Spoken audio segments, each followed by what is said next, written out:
is OffPlanet Radio.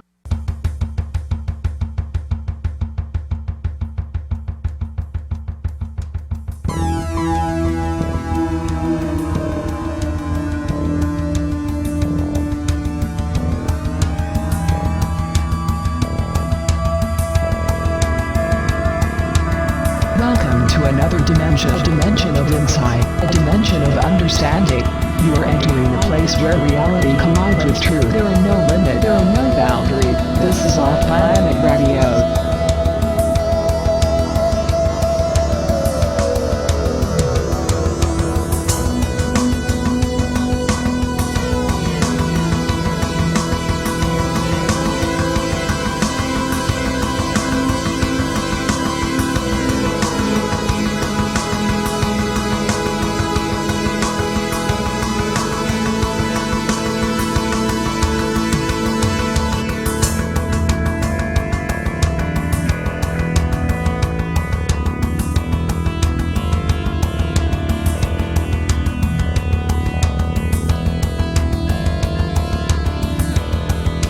Planet Radio Podcast. I'm Randy Moggins, and with me on the line again is Chris Hawley. Hello, Randy. Hello, everybody. Welcome. After the last little adventure that we took, which was the Digital Zombies episode, which was well received, we decided we were going to kind of launch out tonight and just kind of welcome to our place. Done a lot of interviewing, and I've shared some of my little, I guess you would call them snippets of experience over the years. I've never really talked a whole lot about what goes on with me, but I think we're going to get there tonight. This is going to be kind of a personal session of just sharing some things, some insights into what's going on.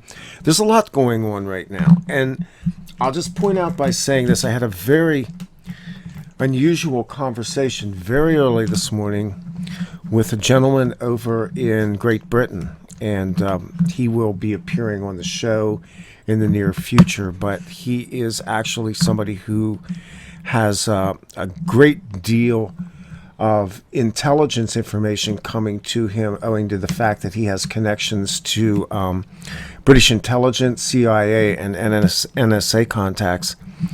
And I'm also getting a lot of information right now from people who are, let's say, well-connected, who are telling me that, things on planet Earth are about to get very bizarre. And I mean, I'm talking like falling skies strange.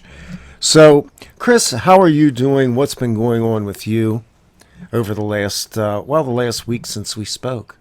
Well, strange you should ask.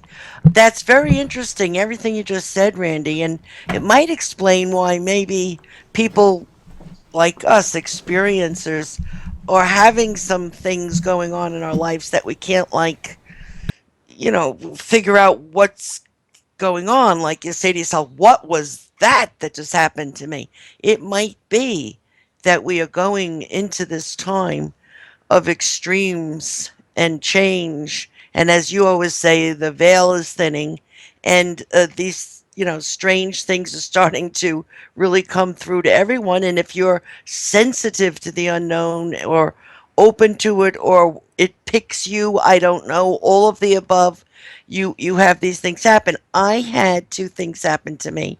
About a week and a half ago, I had a terrible situation that my poor husband is now still dealing with, because at night I want my hands and my whole body covered and wrapped up tight so like only my nose sticks out so I can breathe in bed, because what happened to me a week and a half ago was so upsetting. We were sleeping in bed, my husband and my little long-haired Dotson. He sleeps on the bottom of the bed, and we're all sleeping nicely, and I was sleeping on my side, which I tend to, do all the time, and one hand like hangs off of the bed, and the other one sort of over it. And it was like 7 o'clock in the morning. It wasn't late at night or anything. It was daylight out. And all of a sudden, I felt something rush up to the bed and grabbed my hand so that you could hear it and feel it like I just did, like a man going to give me a real good handshake. And it grabbed my hand and it started to squeeze so it hurt. And at first I thought it was my husband because I'm coming awake and somebody's pulling me out of the bed with grabbing my hand and it's hurting. So I start saying it's Michael, Michael, my husband's name. And I realize he's on the other side of me. He's on the side of my back. I'm facing the other direction. And I become terrified. Something's got my hand. So I start with my other hand trying to pull away and push this thing off and pull. And now it's really starting to hurt. And I start yelling for my husband to wake up. And as he does, I pull away and the thing like rushed. I could feel it rush off. I was besides myself. I got up, I was shaking, couldn't deal with me. I didn't sleep for about 2 nights after that. I couldn't do it. I was afraid it was going to come back. And I started doing, my ritual, my prayers, and asking this thing if, whatever it is, do not come back, do not touch me. You're not allowed to touch me. I want my, guides and my angels and my protectors all to help me and keep this thing away from me. Well, it has me still to today very upset, and I'm having great difficulty sleeping because I'm afraid this thing's going to come back and touch me. So I'm sleeping now at weird times, like I'll be awake all night, afraid this thing is going to try to pull me out of the bed again. I'll have the lights on, and then early in the morning, I'll fall asleep for a few hours because I'm so exhausted. So it was yesterday, I also have trouble with my sugar sometimes. And the other morning, I wasn't feeling right, and I got up and I checked my sugar was a little low. So I drank some orange juice and I ate a little something, and I did what you do. And I got back and I laid down and went back to sleep. And I was sleeping, and my husband had gotten up for the day because it was later in the morning. And I thought, I'm laying there and I'm starting to kind of come to wake. Now, this could have just been a bad dream, but I don't know. And I had my eyes closed and I heard a man's voice that sounded very much like my husband's voice softly say to me, but with a southern drawl, my name. And I thought, oh, my husband does silly things like that. I thought, oh, he's being a wise guy. So I said to him, what? And he said back with the same southern drawl, get up now. And I opened my eyes to say, why would my husband talk to me like that? There's no one in the room. It's just me. So again, I start calling him and he comes running in and I'm all upset and I get out of bed and I sit down in the chair and I test my sugar and it was drastically low, extremely low. So if I had stayed asleep, I probably would have slipped into a bit of a coma. It was that low. So whatever it was, my subconscious, my guardian angel, my I don't know what it was, God, the creator, I don't know. It woke me up, called my name, woke me up and got me up out of the bed. And if it hadn't, I wouldn't be talking to you right now. So those are two extremely odd experiences in the last 2 weeks that really shook me up. And most things do not because I've been through so much. Randy, you've got to have had something like this happen to you in your life as well. Have you ever gone through something that you just say to yourself, what was that? I don't understand. Well, as you well know, and some of the people close to me know as well, there's actually a lot of backstory to my experiences, some of which I've had to deal with in just coming to terms with it. I think there is a great difficulty in establishing, much like you just talked about in this narrative, what was it? Did I imagine it? Am I crazy? Did this really happen? Was it something on the order of angels? Was it demons? Was it what what kind of phenomena are we dealing with? Right. Was And it the only alien? I mean, what was, pulling me out of bed? What was happening to you? Go on. even the term aliens, and Unknowns. because these terms are all so slippery now because Yeah. like I said, I really think we're in a period when we're going to start to see the whole falling skies scenario. I really think this is coming, and I've had other people tell me that. But to go back to on point, Yeah. my experiences go back to when I was 3 years old. Yeah. That memories that I have over the years been able to recapture, and it's not like I ever lost all of them. It's that I doubted myself. And as I began to work with my own memories, and I did not do regression of any type, I did not use an outside party. What I did over about a 3-year period beginning about 2005 was I used a voice recorder to sit down and put myself into a relaxed state, what you would probably call an alpha state, a light hypnotic state, where I left the memories come up and I began to work with them. And so I've sat down and journaled a fair amount of the material. And Chris, you've been very good in encouraging me to talk about this. I've talked about some of it in interviews that I've done. I was actually, kind of outed in one of the earliest interviews I did back when this show was still called Exotica. I interviewed Commander Robert Dean, the U.S. Army, who I don't know if you're familiar with Bob Dean, but Bob Dean was widely interviewed by Project Camelot and some other outlets over the years regarding the presence of extraterrestrials within the government. And in the interview I did with Bob Dean in 2009, he, in the middle of the interview, said, well, I would suspect that you've also had encounters with strange beings, Randy. So I was psychically outed by Bob Dean. And I frame all of this to say that in trying to deal with this and to put a narrative together, none of it's linear. None of it is necessarily got a context that makes sense unless you go back and you dig into, the early roots of this, which goes back to roughly about the age of 3 based on my memories. But for our purposes tonight, what I'm going to share with you has haunted me since it happened. And this goes back to, I would say, 2010. Oh. It's not real recent, but we're talking about things that really freak you out. Again, my experiences lead me to believe that I was basically taken and used, and that I've had contact with beings that, sometimes I wasn't aware of at the time, but this was very explicit. I worked late one night, and when I'd work late, sometimes I would take a break and go out and have a light dinner. And I went to an outdoor cafe, got some Chinese food, and was sitting outside eating my dinner. As I recall, I had a book with me. And sitting at this cafe table, which I was the only person out there at the time, I glanced up and I saw what looked like 2 young people, probably teenagers, youngish looking teenagers, 15, 16 years old. They walked up to my table, but this all occurred within a framework of 3 to 5 seconds.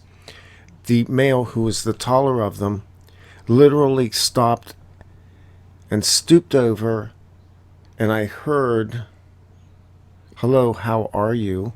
But I didn't hear it the way you normally hear it. It was inside my head. When I looked at them, it was off. It was like way off. It was almost surreal. The feeling that you have when you've encountered something that's very surreal. They were, and I somewhere here I have a sketch that I made back at the time. I mean, they were not normal looking. The eyes were very big, and yet they looked semi-human. And that was it. That was the encounter. But in the brief 3 seconds that it took me, they disappeared. And I mean, they disappeared. I literally got up from the table, walked around the perimeter of this area, which was in a corner of a storefront, and I could not find them. Now, nobody could have disappeared that fast. They literally disappeared. Oh, And, that is frightening. and in the period after that, I sat there, I was trembling.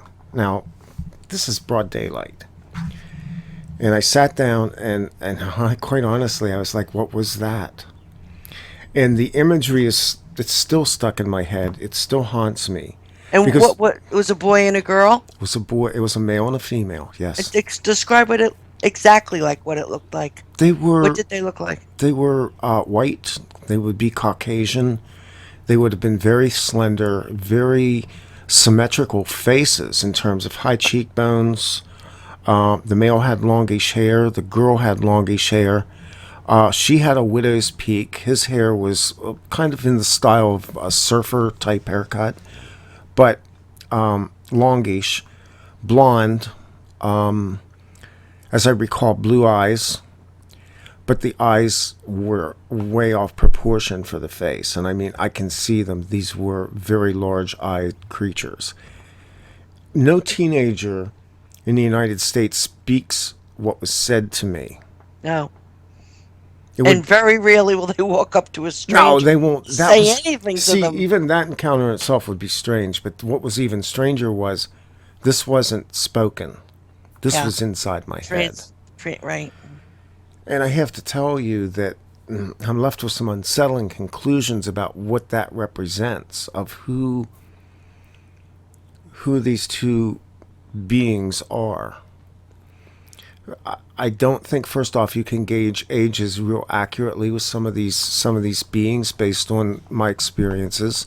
It's very difficult to know, but they did appear to be what we would term as adolescents. And so it's discomforted me for a long time that maybe these are somehow alien progeny. Very strange concept, but that's the impression that I was left with. And why did they want you at that moment? And why do you think they left quickly? I think they came just as a message, which I've seen happen in many times over the years. I've seen them show up at times when they wanted to deliver a message, and I think they know I'm struggling with this, and I think there's a part of the group that wants this information out for some reason. Right. I've been allowed to do these shows pretty much unimpeded. I mean, we've had resistance over the years. But human. For the most part, yeah. Yeah. Other than the weird electronic glitches that we get occasionally, which, Yeah. again, I don't even think our bodies are normal electrostatically sometimes. But what it told me was this was a message to keep going. And in this period of time in 2010, this was very early in doing OffPlanet radio. And I was doing a lot of interviews with contactees and abductees. And I had a lot of doubts about doing this. I had a lot of doubts about bringing this material out because I knew that I was going to expose myself, and it's still uncomfortable. This is a very uncomfortable experience, as you well know. Yeah. Could I ask you, when you say the first you can remember at 3, do you have clear memories at 3, or just like flashes that you knew something was wrong that stayed with you, or a reoccurring thing that you knew was really off when you were little, or Well, there's a lot there's a lot that was off. And here's the deal. The memory at 3 is reconstructible on details, and the details are so vivid, including the place where I lived, the situation at the time. At 3 years old, I didn't have any siblings yet. I was still an only child. I can reconstruct the bedroom that I was sleeping in. I can see my dog at that time, which was a black Cocker Spaniel. And I think, when Betsy Lewis interviewed me a couple of years ago, I talked about this may be actually an overlay. It may be what they call screen memory. But one of the consistent memories that I've had when I've gone back to this was basically the imagery of Peter Pan. And I think that's because my mother used to read to me before bedtime. but I can reconstruct the scene and I can tell you the exact positioning of things in the room, including the nightlight, where the dog was on the bed, and the fact that there was a flash of light. And this is the most memorable thing, and it is consistent with every time that I believe I was what I called pulled out, Or taken. interfered with, even if it's easier to say. Yeah, I 'Cause- don't know what is a comfortable way to say it. yeah. I've sort of avoided the A word, but almost consistently I would feel my consciousness leave before my body. But at the same time, when I was pulled out, I was aware that my body was being taken through solid material. I mean, there was no. At that age, I don't remember anything entering my room. But again, the details are a bit evasive. I would say that I was literally pulled out. And at 3, what I remember is the flash of light in the room, the presence that came in, the sense that my consciousness, and how does a 3-year-old even relate to this? Well, I'm looking at it through the eyes of an adult going back Yeah. based on other experiences, and quite frankly, experiences that even other people have witnessed. So it's not like I'm recounting this strictly based on my own memories, but this particular memory may either be a very vivid memory that's lodged in my conscience, or it may be a composite memory. I've considered that as well, that maybe in terms of remembering things, what we're given is a composite memory. And, to people who have problems with that or have doubts about it, the only thing I can say is that's what we have. And I don't think that's unusual either. That's very, very interesting. I remember when I was a child, I had the same night terror happen to me, but it happened to me from age 4 to 8. So it was every night. It was tormenting as a little kid.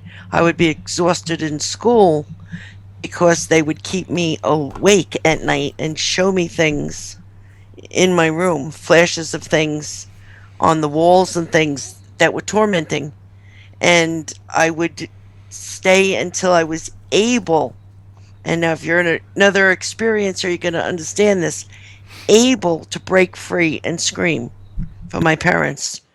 But until then, every night they would show me the same things. And quite frankly, I hate to admit this, but it was the end of civilization, is what they were showing me over and over and over.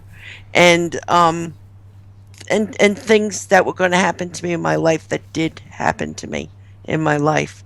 So I understand when they start with you when you're young, it's really upsetting.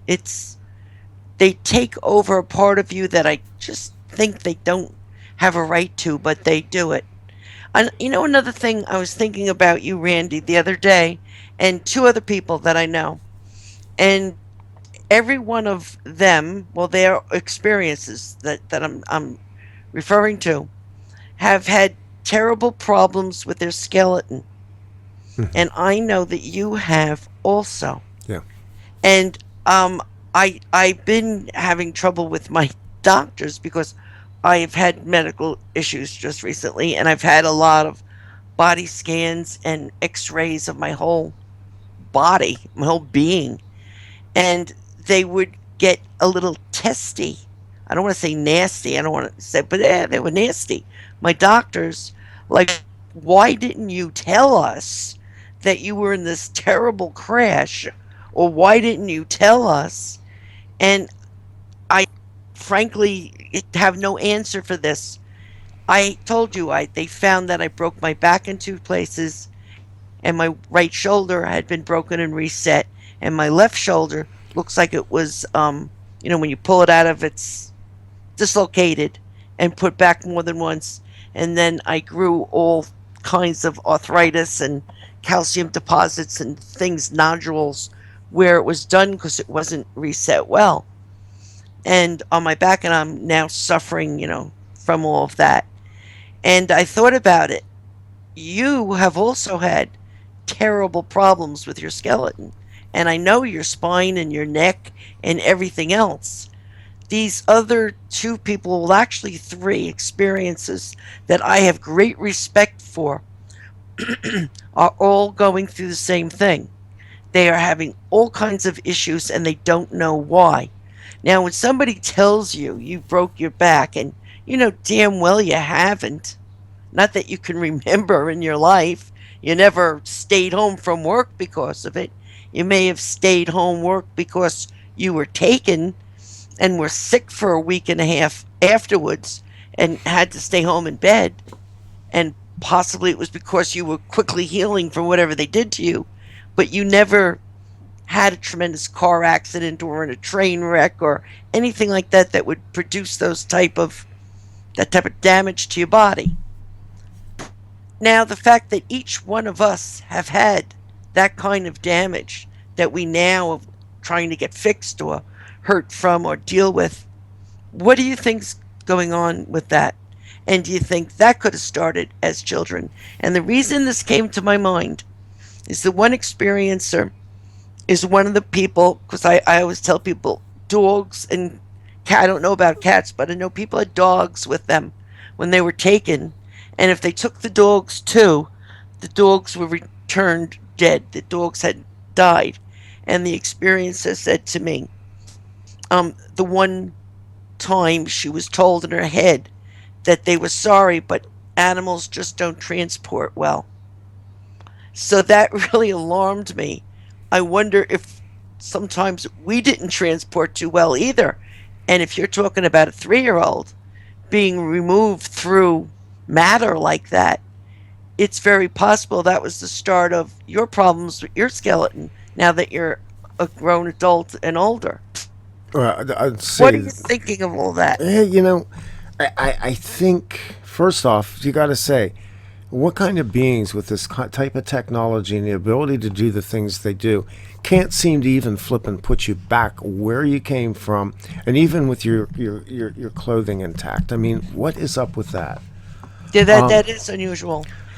And the other side of it is, I think, especially with females, let's face it, what they have been doing Yes, we are is more beautiful. horrific. But go on. Is horrific. Is horrific on a biological scale. Yeah. And so there's a couple of things: transport, bringing people back in, subjecting them to forces that we don't understand in terms of whatever it is they're using to move us, because clearly they're using something that's transdimensional, something that's able to take a human being, separate them from their consciousness, and pull their body out, which is, this is, and I've gone back over this, and as I was explaining to you, I'm trying to put this together in a linear fashion or in some way that, I can get it into writing. And it mostly defies being able to do that. But the one thing that is very consistent with every experience that I had was I always sensed my consciousness first being pulled and then my body. And I don't know if anybody else has ever brought that out. I'd be interested to hear if that's anybody else's experience. I've talked to thousands at this point. No, you're the first one that's put it that way. That is my but memory. But that doesn't mean that they all didn't have that happen and just can't put that into words, can't verbalize it, because it's something you can't anticipate. And everything is so tragic that does happen to you and traumatizing, but they might very well do that. And if you go back, Separate the body and soul, and I've wondered about that. What is that feeling? And here's the thing. It's funny because I went through periods of a lot of activity. They would be in spurts, and they really intensified at puberty, and then they sort of, for reasons that I'll tell in another narrative another time, I pretty much demanded that they leave me the flip alone, and I did not use that word when I was about 17. And it appears as though it was quite quiet for a number of years. It didn't last forever because they do come back. They seem to almost always come back.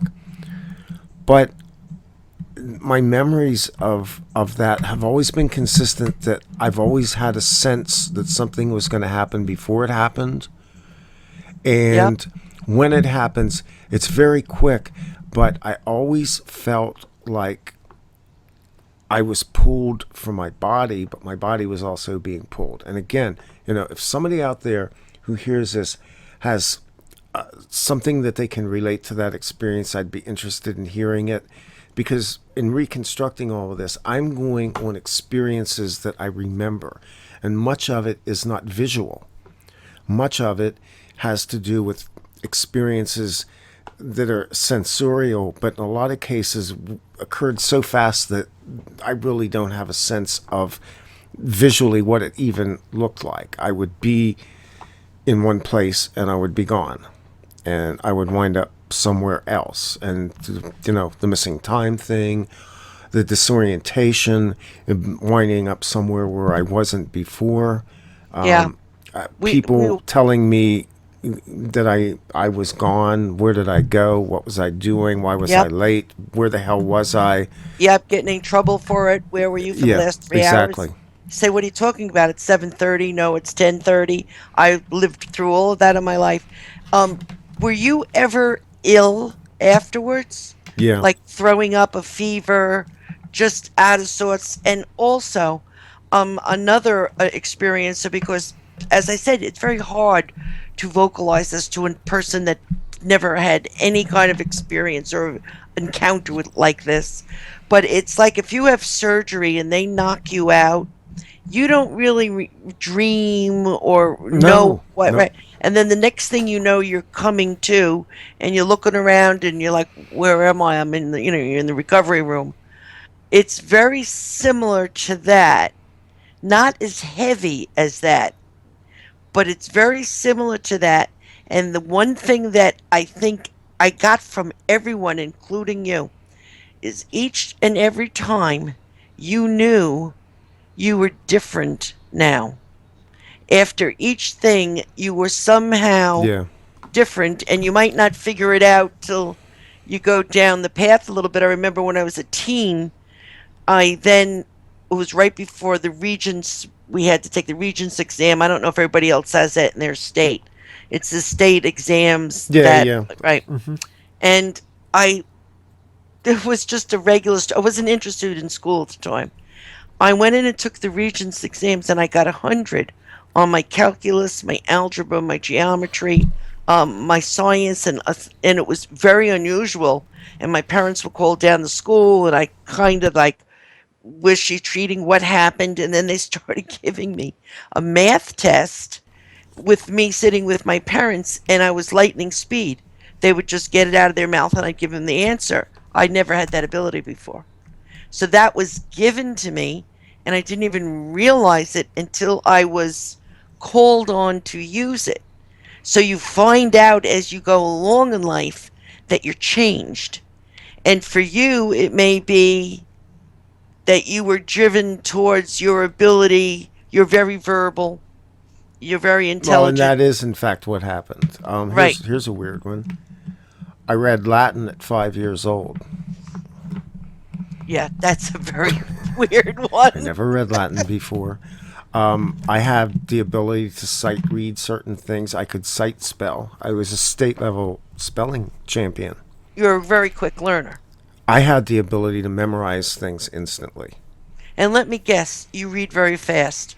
I read extremely fast. Yep. Yeah. So do I. I went for years reading a book a day. And Yep. yeah, and that's very common with people like you and I. And that see, to have- me, any type of linear, like just the idea of going into a classroom, learning things by rote, and then having to test to them, was tedium. to me. torture. And truthfully, I went through my junior year in high school, and I know this because my parents made me repeat it, which really pissed me off. I went through my junior year without even attending a lot of my classes. I would just blow school off, and So would I. it was, I did not fail. In I fact, didn't either. I pulled pretty much C averages, just slacking. I just tested through. I tested through. They'd give me the books, and I'd look at them for quickly look through and get out the facts that I saw and get the information and test out. But I was not like that as like a little child, and I struggled with then, there, that, and where, when, and what things like simple things like that when I was a little kid. And as these things kept happening, that all went by the wayside. But as I said, not until I needed the practical usage of what I was doing to call upon these skills, they were just there. Well, that's still my experience, Chris. Yeah. My entire experience, and I've actually been in 5 different industries. I've had different types of job levels over the years. I've basically only ever had what I needed at any given time to do something Yeah, me without too. a whole lot of formal instruction about anything. Now, I'm not a nuclear physicist. I don't understand physics. I'm not particularly good at mathematics, although I can hack my way through it if I need to do higher order math, but I don't really need to, so I don't use it. But I did computer programming, so I'm fairly good at constructing algorithms. But my experience was that I just knew. I just knew stuff. And I was, I guess, and I don't want, it's really hard to talk about this because some people will go, well, you're saying that you're really special and exceptional. And it's kind of like, no, not really. No, use the word different, people, and understand that. It's different, and we can't explain it to you, except that you could wake up tomorrow and have a whole new skill that you never had before, like fluent German, or let's say that you can't link two sentences together, and you would wake up and 3 days later, after an event, be able to write these beautiful, long, stories, or put together puzzles that you would never even look at before. Things like that happen. You're altered. And I don't really know if I think it was a good thing to be altered. But all of us that went through It's this funny you had use that been. word. That word came up several times with a group of people who were with me out in Arizona in 2009, 2010 was a pretty busy period for me. But I was with a group of 4 people in Arizona when this was over a 3-day period. We were in a house in Flagstaff, and some very strange things took place out there, including a visitation, which I resulted in me disappearing and the other people in that house that night experiencing, let's just say, presences in the house. And as a result of that, there was at least one person got very, very upset and accused me of bringing this on. And the interesting thing is, this was a UFO researcher who had never had an experience. And as a result of what happened that night, he no longer can make that claim because he has. He was convinced that whatever it was that night was trying to take him. And as a result of that experience that week, I can say that there are people who know and were witnesses. And in fact, one of the 3 other people who were there that weekend I still talk with. And it's funny, I've called this guy up a couple times, and his name's Rich. I don't think he'd mind me mentioning him. I said, Rich, did that really happen? And he's like, man, he said, it was off scale. He said, the things that happened over a 24-hour period, he said, I've never seen anything like it before. There was conflict. These were people who got together to basically, this was a group of men who were on a spiritual quest. And what happened was it basically turned into a complete division within the group. 2 men left that morning going one direction, and 2 men left going the other direction, and they never came together again. So, what happened in that house in Flagstaff, Arizona was very strange. And it was an indicator, again, I think this was telling me I needed to push forward. Now, and also, finally, somebody who could confirm to myself and other people that something indeed was going on. So this is actually pretty recent for me. That's pretty, important too in your life. That's definitely a message. Well, I know for a fact that many times you said, you know what, I'm, I have other things I have to do in my life. I have to move on. This is not, not good for me, and I need a rest.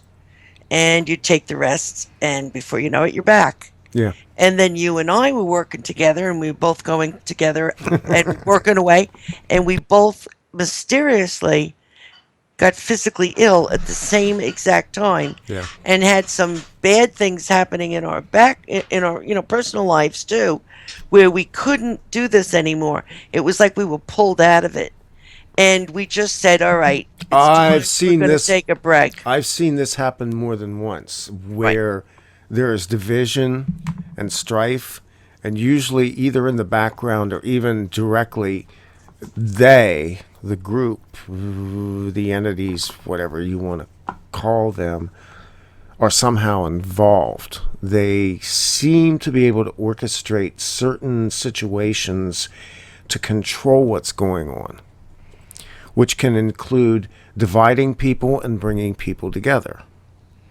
That's true. And I've seen That's that true. repeatedly. Now, human relations being what they are, that stuff happens normally. But I have to say it's been off scale. And I have to say that there are 3, 4 incidents where witnesses were around when I was basically visited. And that in most of those cases, those people are no longer actively anywhere near me. Certainly one that happened when I was a teenager resulted in the loss of somebody that was very close to me that ultimately never, ever again after what happened was seen around me again. That's so sad, and that also, I've been told that by others too. But I That understand it. I Well, do. it's frightening. It's very Well, frightening. this person was so freaked out that they made me promise that I would never talk about this. And I will say that I've kept my end of the bargain. I've never mentioned who this person is. I won't even mention what gender they are. And I would certainly never give name or anything too detailed that would lead back to them. But, I'm 17 years old. Yeah. And, I made a sacred vow that I would never talk about it because this person is probably still, if they think about it, probably freaking out. And a lot of people, look, when things happen and they're intense and you don't understand them, something happened, but you don't know what it is, the response is self-protective. You don't want that. You don't want to be near it. You don't want to talk about it, and you don't even want to think about it. Right, right. Because, say what you want about people who are abductees, contactees, experiencers. On one level or another, you get used to it. You at least get used to the fact that there are strange things going on. Yeah, and you learn to. You may not get used to what it is, but you do get used to the fact that, yes, there's a certain level of strangeness in my life that's part of me. And it's not in my friend's life. Also, you can focus better and deal with it. Where with you still have terrible fear, you still have dread. And as a good friend of you and I in this paranormal field told me once, and if you've got a lot of damage, you probably fought like a wildcat, and they had Yeah. to put more resistance on you, which caused your damage.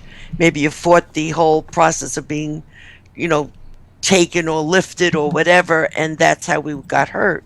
And then they would fix you up and put you back, putting somebody else's shirt in a town you didn't know. But however, it's if you can't get away from it and you cannot stop it and you cannot find help, you have two choices: to just collapse and, die on the spot and not exist anymore, or learn how to deal with it. But someone that's only seen it once or dealt with it once and didn't believe in any of it anyway, that's just too much for them to consume in one sitting. You know what I mean? So we become tough and able to focus and able to withstand it because we know chances are we'll be returned and get back to life. And that's because you only have two choices: to not be that way and probably not be a success in life, being able to stay alive, is what I'm saying. You would either die from it or you learn how to live with it.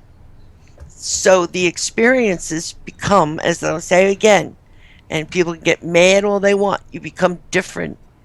You're a different type of person. I also notice that experiences are people, when tragedies happen, horrible things happen in the family, things like that, they will not get as rattled or hysterical as fast and be able to stay a little bit more Focused. focused and do what has to get done. Yeah. Even if they're crying, they hold it together and can think out what's going on here, or no, we have to immediately do this, that, or the other thing. Where other people that are not forced, it's like having to be in battle. You learn to be a different way than someone that isn't. And I would say that that's how it is for us. I want to ask you something else. Sure. Because I haven't asked this as I should to all the experiences and people that had lost time and everything. And I've wanted to, and for some reason I keep forgetting. Have you ever found objects on you, like in your pocket, in your car, in your house, on your desk, Oh, I know where you're going with this. that Yeah. do not belong to you, that all of a sudden just appear, and that are a bit weird and, not the average thing?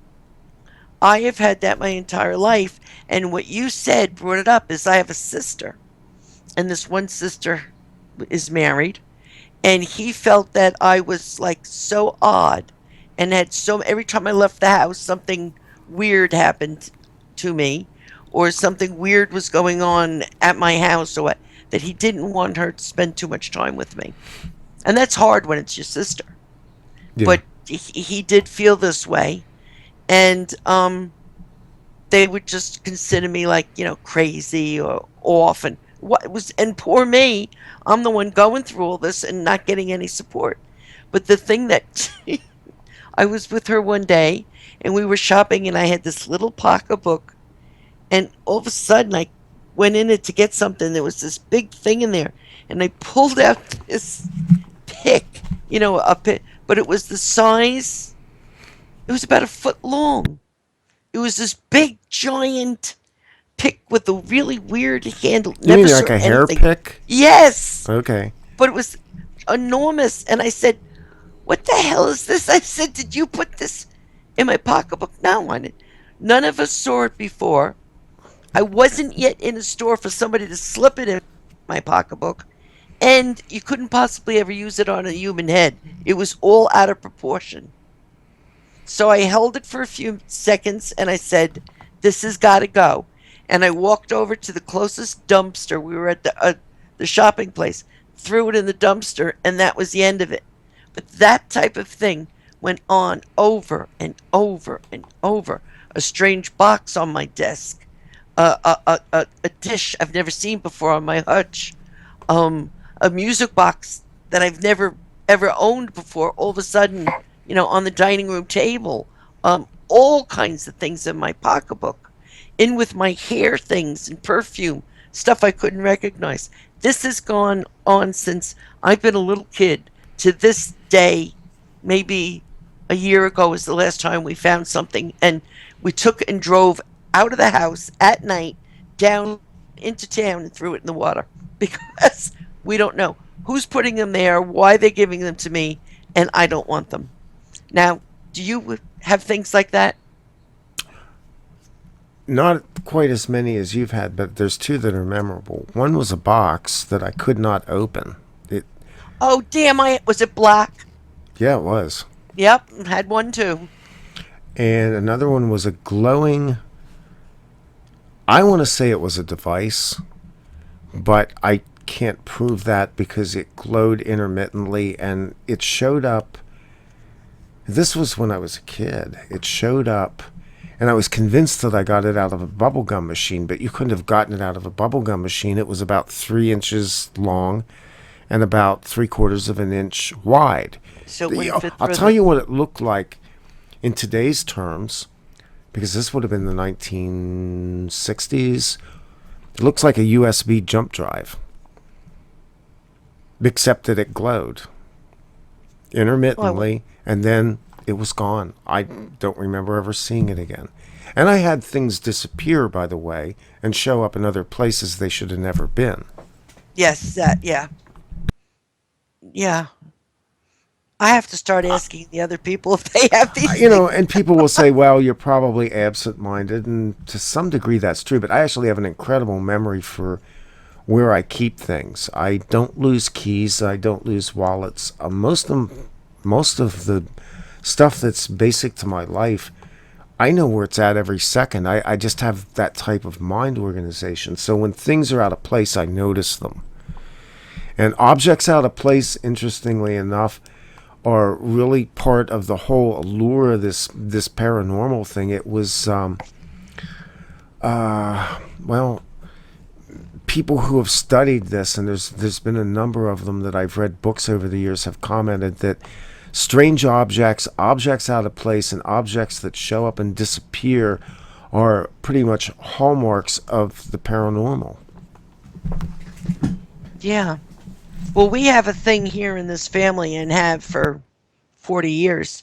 If we find something in the house and never saw it before, immediately everyone that lives in that house comes together and is this yours? And if it's not anyone there that lives there and they've never seen it before, it goes in a bag out into the car and is driven off of the property, away from where we lived, and taken far away and gotten rid of. Most of the time, I throw them in the Atlantic Ocean or the Long Island Sound, but I don't even keep them near me. They go immediately, and I guess that's why they keep giving them to me, and I keep getting rid of them. But it's a very odd thing. It's not. We don't live a usual life. Yet we have the same exact life as everybody else. We've got families, jobs, houses, gardens, cars that need oil changes, pets, kids, all of that, and this too. So it's a heavy load. Yeah, it is. And for people out there who are sort of on the fence with this, I got a couple of resources for you. Go get Charles Fort's books. This is the man after whom the phenomenon Fortean phenomena is named, Charles Hoyt Fort. And I'm trying to think what it is, the Book of the Damned or something like that. And also look up Colin Wilson. And when I walked over to pull this book off my shelf, this is one of my Hallmark books.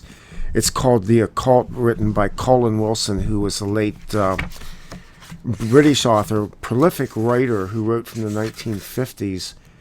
And you can get dozens of books by Colin Wilson, but this book, The Occult, is kind of my encyclopedia.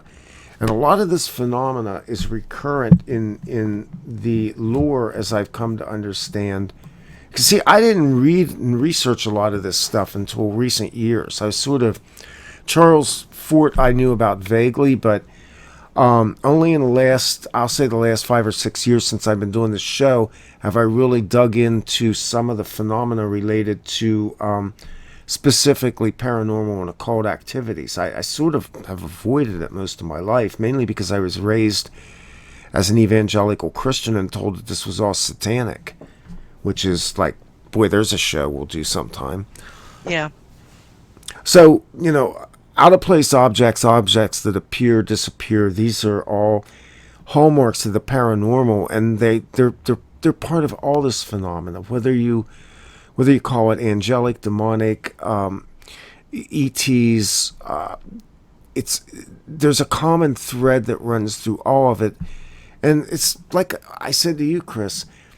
A lot of this phenomena, it's very difficult to verbalize. I can see it in my head. I know what it feels like.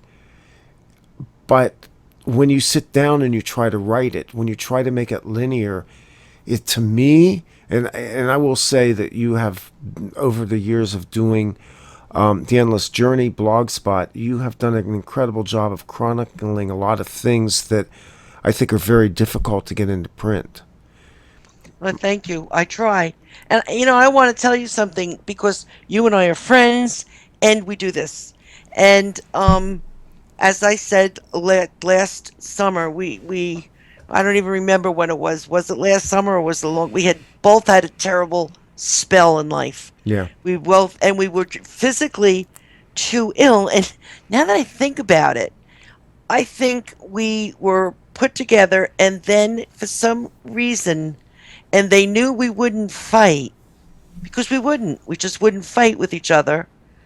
We both were made sick, sort of, instead. Yeah. Yeah. And we were given, both at the same time. Come on, that's very coincidental. And had to say to each other, we need to take a break. I can't do it. And you said, I can't do it. I need to just recover and be well. And so did I. And we did that. And then all of a sudden, I said to you, I'm back. I'm better. I feel good. Let's. You better? You ready? Yeah, it was. And that was it. We were back. I think that it is no accident that we are being used. I think we're tools. And we are being used to explain and almost like timed. We're being, what's the exact word? Paced. We're being paced on how to deliver all this and when to deliver it. And we were slowed down for a reason.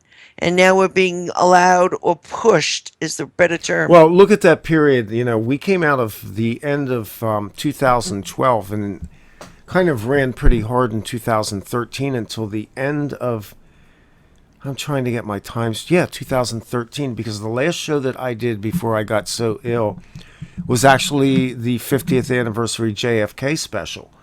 And right. you and I did the interview with your friend, the psychic lady.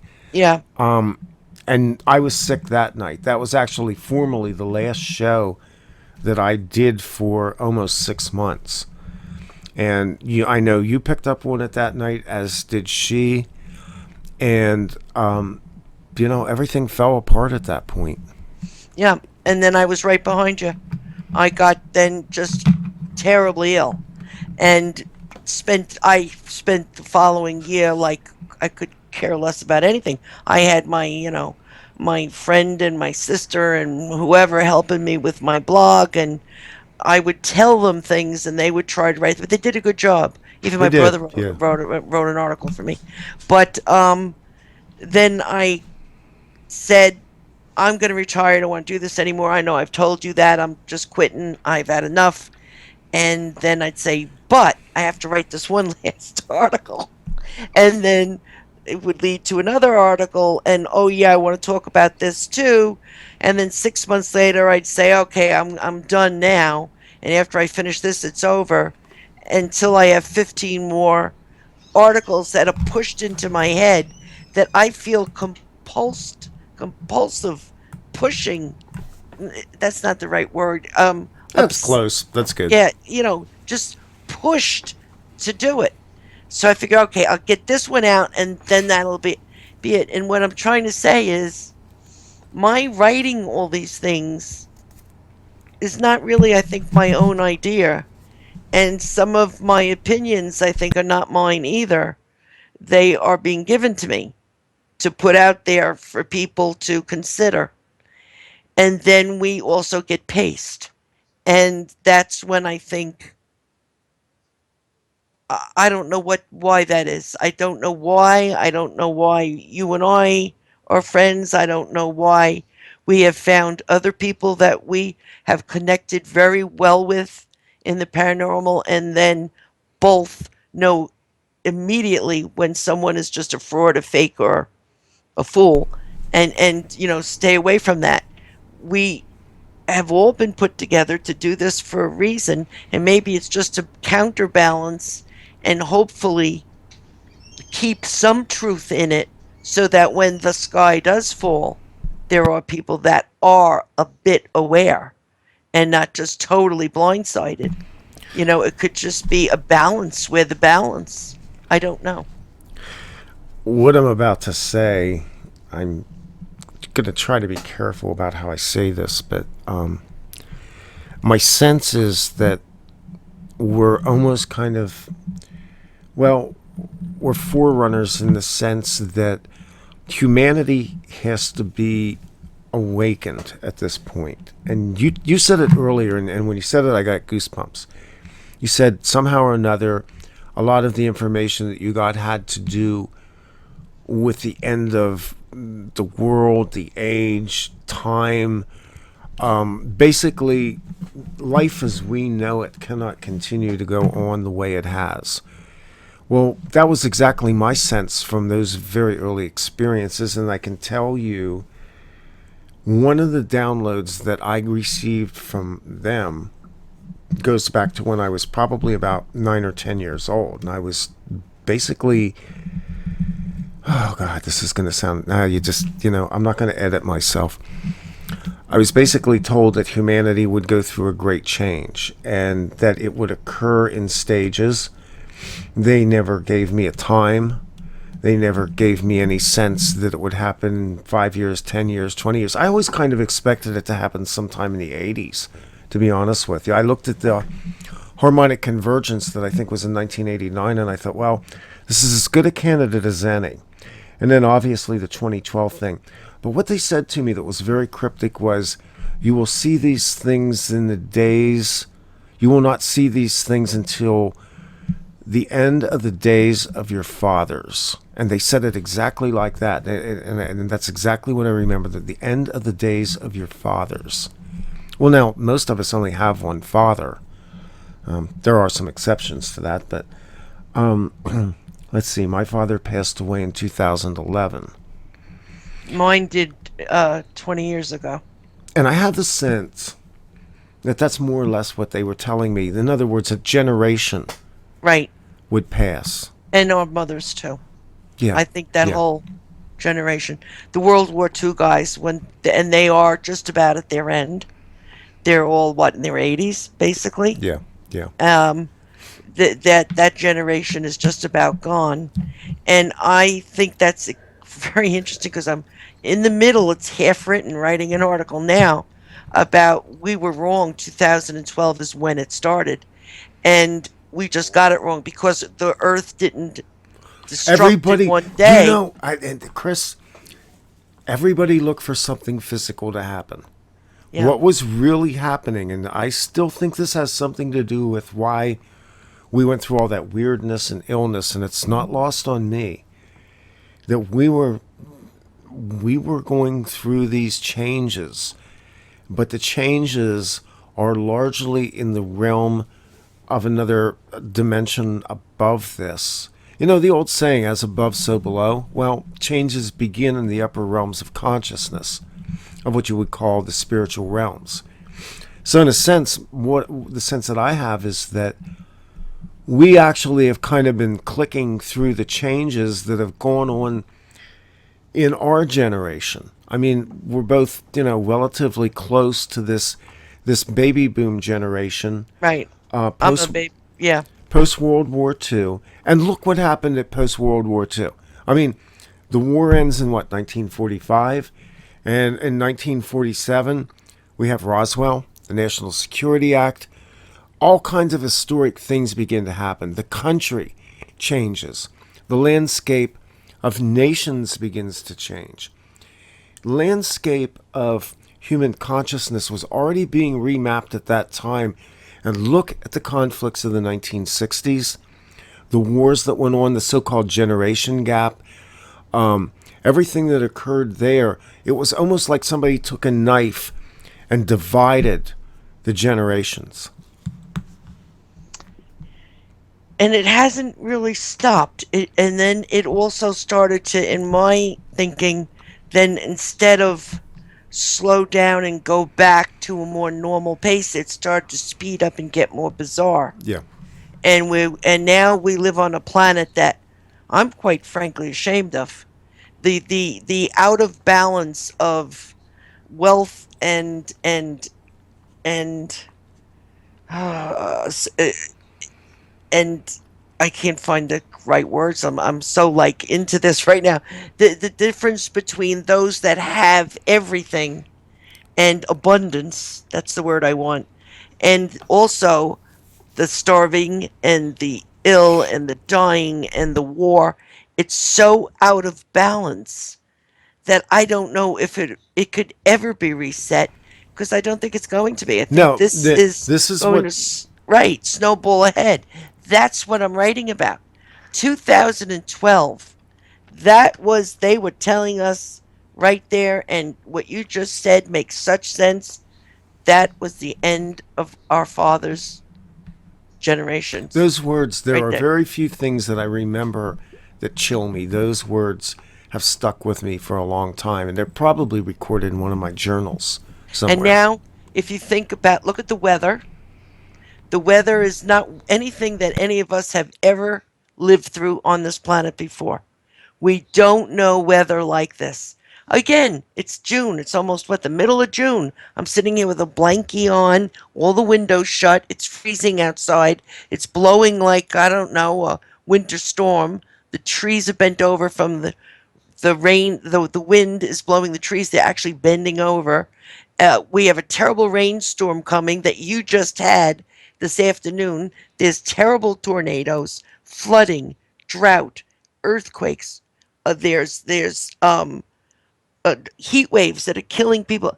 We did not have it like that in the 60s and 50s. We really didn't, people. There was like 4 seasons a year. You could kind of set your clock by them. You knew what was going to happen in each one, and that's how your life went for a very long time. Now it's like you wonder what's going to happen next type of life. It's very different. It's very changed. On top of that, we have insanity ruling instead of sanity. There's absolutely no balance in this world because they were right. 2012 is the start of the end of what we always once knew. And now we're going into something else. The technology that we talked about last week, Yeah. taking over the population, the end of family, the end of any type of spiritualism. I don't mean man-made religion. We all figured that out. That's kind of not very productive. But you have to have some type of spiritualism, a tradition, even just with the people you love. All that's being lost. Absolutely, mankind is giving up their humanity, and it's happening far quicker than I thought it would or feared it would. It's really pounding down on us. As you said, sky is getting ready to fall, and you got to not have your head in the sand, and you cannot live in this little fantasy bubble with your iPhone or iPad or whatever you got, smartphone. You have to wake up and smell the coffee and look around and get ready. Otherwise, I'm not sure you're going to survive it. Well, that's the other side of this. I think a lot of people are not going to survive this.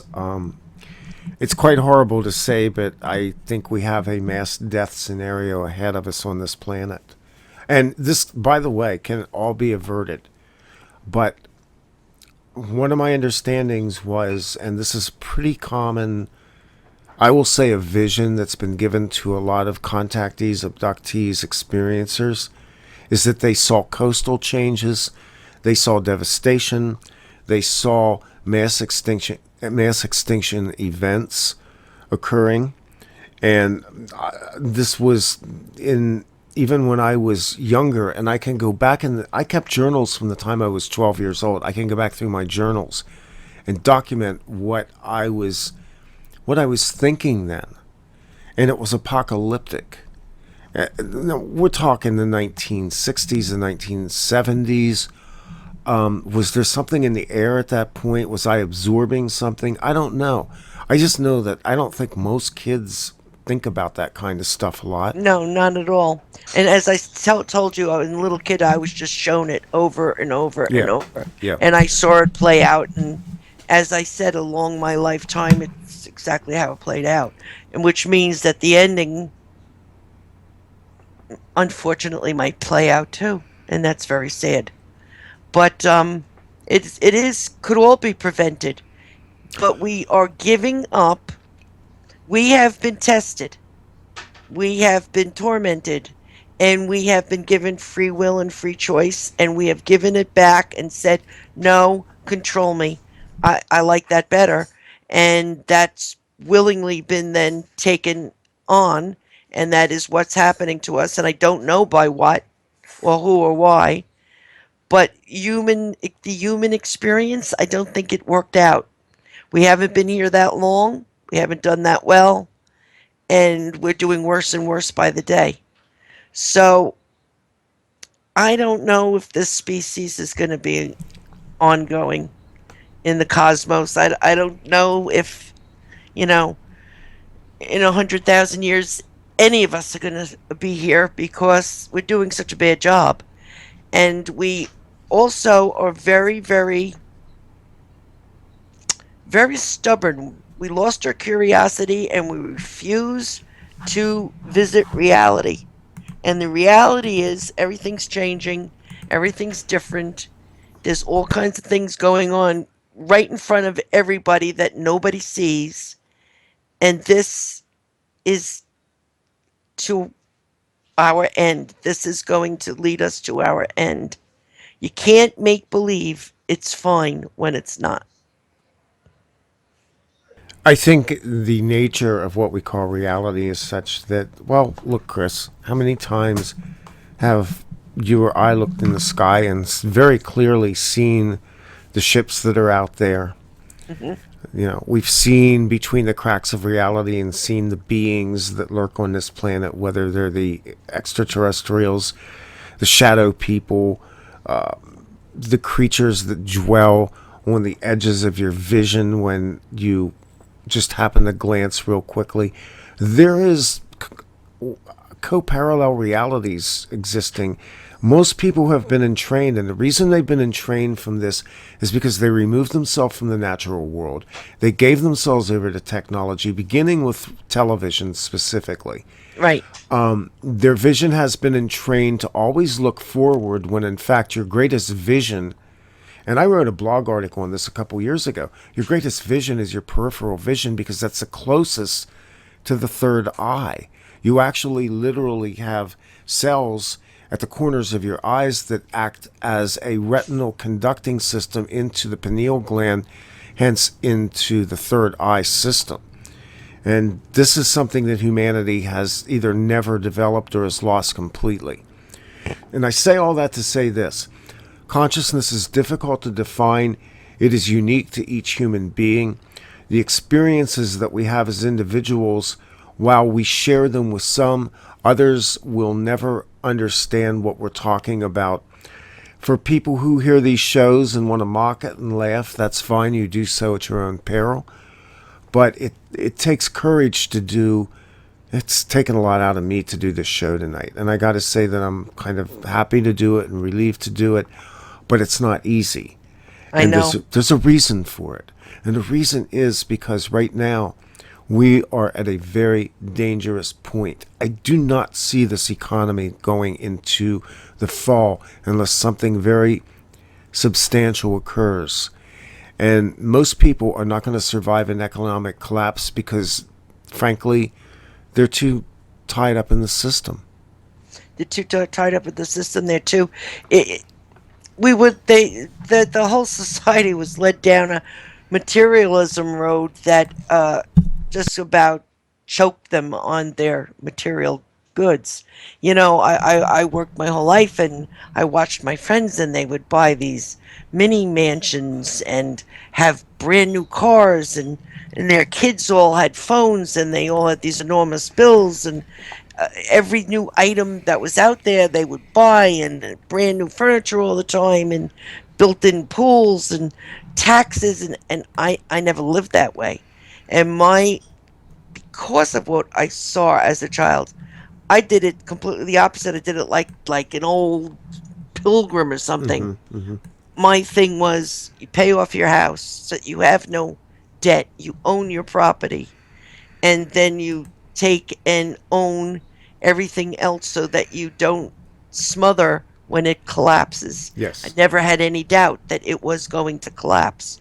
So, I have to own my cars and try to not have any debt and clean the rest of that up. And I don't want a big house I can't cool or heat and heat with one heat source like a fireplace if I have to. And so I live very, very modestly, and that's my choice because I could not, as you age too, you cannot keep up No. the type of No. resources you need to live this fake American life where everybody's in tremendous debt and the parents are both working night and day to have all this crap that means nothing and the family unit has been broken. So, we did not learn well. We just, as I said, are a bunch of like little animals that shake shiny keys in front of us and we can just be led all around wherever you want to lead us by shaking those shiny keys and the sparkly bling, and we'll run after it. We don't sit back and think, better have a warm meal in the oven and a comfortable place to sit that I don't have to fight for every day and be able to talk to my family instead. That's all been lost, and it's all very, very sad. And if there's one thing I can tell anybody that ever listens to us, is stop that if that's what you're doing. Put down your technology and go talk to your family, your friends, the people you love, and start looking around to what is in the sky, as Randy said, about the creatures that are walking this earth with you. Because I don't know what they are. All I know that you often will see something and you know it's just not human. Yeah. Yeah. And they're out there. You can see them. You can just see the way their bodies move, or as you said, the shape of their eyes or something. That something else is there with us, and all these things. It's real. That's your reality, not Kim Kardashian's butt, Oh, or Bruce Kate. Jenner's sex change. I no, I'm sorry. This everybody's gonna hate me and tell me I'm inappropriate, but we call it Caitlyn gender here. Yeah. That whole scenario, I don't care. God bless them, be well, be happy, but get out of my face. There's other issues far more important. Well, this is all distraction. Yeah. And I would say, and you certainly just added a whole lot of wisdom to this conversation. I would say you have to go inside yourself. That's where all of this. You listen to the show and it's bizarre, it's strange, and you think, well, how could people think like that? How could they think that they've experienced this? And I would just say this, if you go inside of yourself and you examine yourself, you can glean wisdom from this and not have to believe anything. I'm not asking anybody to believe me anymore. I'm not asking anybody to even listen to me anymore. I'm almost at the point where I defy people to listen to me. Well, And I often say this too. I don't care if you like what I'm saying. Exactly what Randy's telling you. Neither one of us are out to win you over. We there's no money in it. There's no fame no in it. nothing. There's nothing in Nope. any of this that can materially make us any better. And But more, wait, but more than that, there's nothing that you can call us or say to us or yell at us or laugh at us that affects us at all because we don't care. No. We're just trying to do you a solid, my friend, by telling you a little bit about what actually happens to lots of people out there.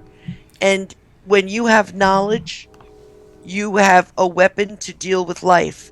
And if you refuse that knowledge, you may be the sucker that one dark, cold night comes eye to eye with the dead cold face of the unknown and be totally unprepared. But if you listen to people like us, you may have an idea that if you stay focused, try to back yourself out of it, go find other people, you might survive. Or just calm yourself, you'll live through it. So, you do whatever you want. We're offering you a side of life you don't understand. You can do whatever you want with it. It doesn't matter to us. We know. So, you do what you want with it. Exactly. Do what you will with this. We put it out there, and what we tried to share is some things that you're going to become aware of here in the near future. Disclosure will not come from your government. You've had disclosure for 60 years in this country, and for those who see, those who have experienced, they don't need to question and doubt anymore what is out there in terms of the so-called unknown. Has it all been revealed yet? No. No. Will it be? I think we will be living in some very interesting times very soon now. Closing shots, Chris. Jeez, I don't know. This was a heavy show. Closing shots is what I just had said. Yeah. Be careful and, always walk with a stick and be prepared to use it if you have to. And that stick is wisdom and knowledge. And don't be such, a wise guy because we're frightening you or telling you things that you don't believe. One time I had a guy say to me, there's no such things as ghosts ever or anything like that, because if there was, they'd be on the news. And Yeah. he gave me such a laugh. If that's your thinking, then, bless you and be careful with yourself because you're going to need some help in the world that's about to fall on your head. Well, I think we've put a lot into this, and I know that there's some people out there who are supposed to hear this, and if you're not, I hope by now you've turned it off, and maybe you're curious and you need to hit the rewind button. That's why it's there. That's why we're doing this, and we'll kind of leave it at this point. Begin to exercise those eyes. Begin to use your peripheral vision. Go inside. Look deeply. The truth is out there. It's inside of you. This is Randy Moggins with my friend, Chris Hawley. Good night, everyone. Good night.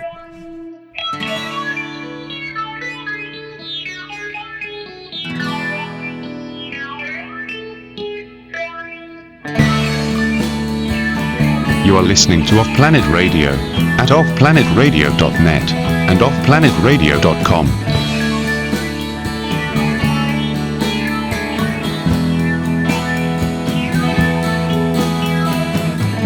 This city's gray and empty, though it crawls with insect life.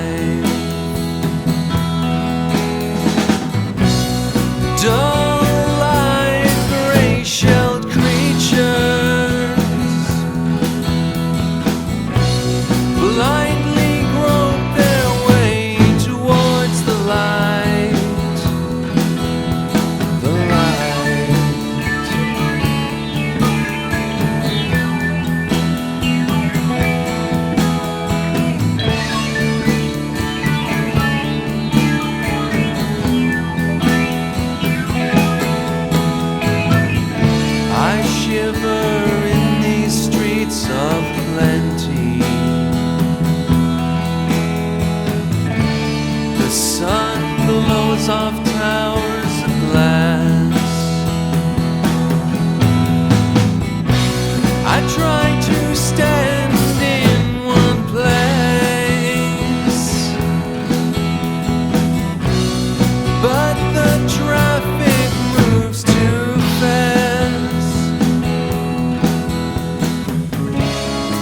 just can't live this way. Can't decide to go or stay. I tap myself on the shoulder today, but I frowned and turned away.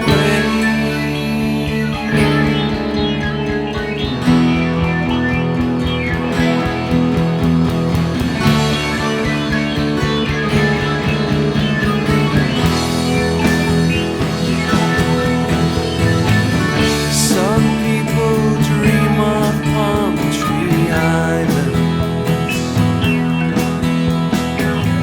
Some people dream of sex and violence.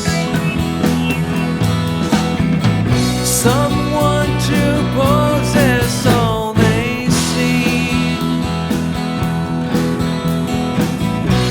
Some just hide and pray for peace. Life goes on day to day. I have no choice, I have to stay. I look into my eyes and say, walk on, there's another way.